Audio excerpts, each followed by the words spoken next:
How to turn on multi-finger gestures in iPhone 16e. So let's start the video. First of all, open settings and then scroll down and click on accessibility. Now click on touch. On top you can see the option assistive touch. Now click on it. And here you can turn on or off your assistive touch.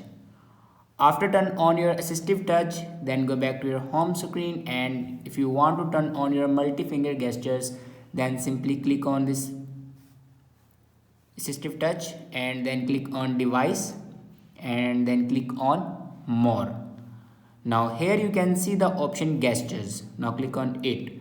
Now here you can select multi-fingers gestures like 2 fingers, 3 fingers, 4 fingers and 5 fingers.